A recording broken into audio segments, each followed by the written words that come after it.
वरिष्ठ, वरिष्ठ में क्या आएगा? ठे आएगा, वरिष्ठ, इसमें ठे आएगा।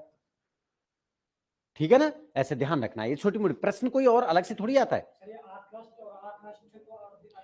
वो तो शब्द ही गलत हो जाएगा।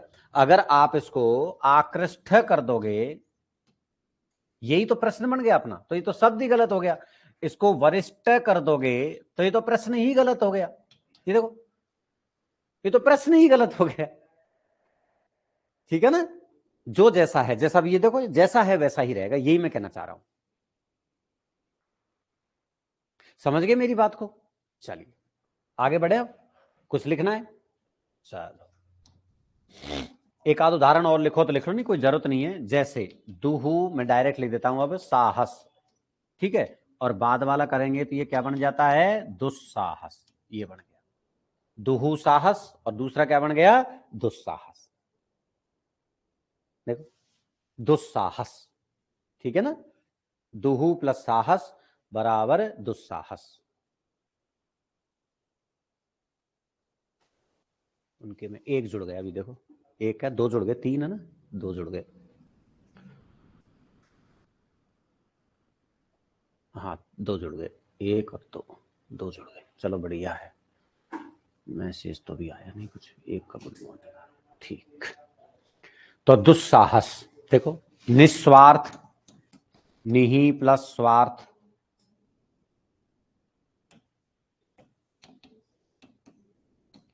ये बाद वाला करेंगे तो ये ऐसे बन जाएगा निस्वार्थ। निहि प्लस स्वार्थ बराबर क्या बन जाएगा? निस्वार्थ। ये सही है, वो सही है, प्लस लगाने की जरूरत नहीं, आप समझ गए होंगे। एक देखो, वन वर्ड में आने लायक है। वन वर्ड में आपको थोड़ा ग्रामीण शैली में जाना पड़ेगा। चतुहुशाला, गांव में याद करो जो बड़ी बड़ी हवेलियां हुआ करती थी, बड़ी बड़ी हवेलियां जो हुआ करती थी ना, उनको चतुशाला कहते थे। बड़ी बड़ी हवेली जिनमें चार चौक होते थे। देखिए बड़ी हवेली गांव में, गांव में बड़ी हवेली नहीं देखी? आपने देखी है ना? मैंने भी देखी है। देखिए बड़ी हवेलियां होती है ना जो गांव में होती थी। कभी फुर्सत में मैं चर्चा करूंगा वो ऐसा क्यों बनाते थे। ठीक है? नहीं देखी? उसका ठंडे से भी लॉजिक है, आध्यात्मिक लॉजिक है, और आपका ज्योग्राफिकल भी उसका लॉजिक है। मैं कभी विस्तार से बताऊंगा, और पारिवारिक लॉजिक भी है उसका, मैं बताऊंगा कभी फुर्सत। अभी क्या है, आज वैसे टाइम बहुत लग गया ना, हाँ, तो इसलिए आज थोड़ी पढ़ाई कम हुई है आपकी, पर एक बार क्लियर हो गया, सही है। यहीं पढ़ लें, कोई दिक्कत थोड़ी है आपको, कोई। अब उनकी भी क्लासेस चालू हो गई, दो चार उनसे जुड़ गए तो अच्छा है ना भाई, सबको फायदा हो, वो भी अपने विद्यार्थी हैं, सही है। हाँ, ये तो चतुशाला, चतुशाला क्या होता है? बड़ी हवेली जिसमें चार चौक हो अंदर, वन वर्ड में लिख लो, चार चौक वाली हवेली या भवन। चौक जानते होंगे ना, मकान में चौक बनाते हैं अपन। अब सिटी में तो वैसा खुला रोशनी कर देते हैं, उसी को चौक कहते हैं। गांव में चौक का मतलब होता है कम से कम 40-50 आदमी तो कम से कम बैठ ले वहां, बिल्कुल। और वो बीचों बीच होता था, और बहुत सी जगह क्या करते उसमें पेड़ लगा देते थे, वो मकान वो के निकल के बाहर आ जाता था।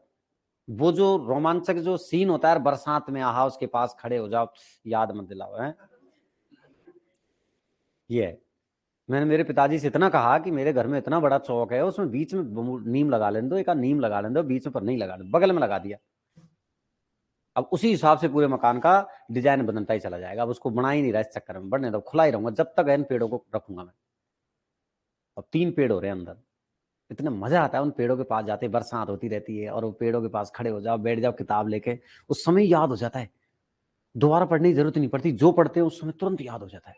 प्रकृति, तभी तो लोग जाते हैं ना प्रकृति के गोद में, अपन घूमने जाते हैं। आपने कभी नोट किया होगा, हम सब चीज से उब जाते हैं। आपको आपके घर में भव्य सुविधाएं दे दो, पर आप नहीं रह सकते ज्यादा अकेले, लेकिन प्रकृति के बीच में हम कभी नहीं उबते। प्रकृति में खूब रह लेते हैं, आप जितना चाहो उतना प्रकृति में रख लो हमें, सही है ना?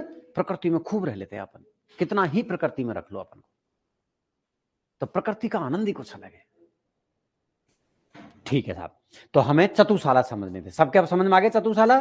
थोड़ी सी कल्पना से देख लो कि ऐसा भवन जिसमें चार चौक हो, एक चौक की कल्पना कर लो पहले, फिर उसको बड़ा कर लो, चार चौक होने चाहिए, 1 2 3 4। आप जाओगे, एक चौक, दो चौक, तीन चौक, चार, जैसे महलों में नहीं होता कई जगह खुला आ जाता है, फिर और आगे बढ़ोगे फिर अगला खुला आ जाता है, यहां उनकी सभा होती थी, यहां ये होता था, यहां मनोरंजन होता था, ऐसा होता है ना। तो वो चौक ही है एक तरीके से। तो चार चौक, तो चार चौक का भवन चतुशाला कहलाता है। बड़ा भवन चतुशाला, चार चौक वाला भवन।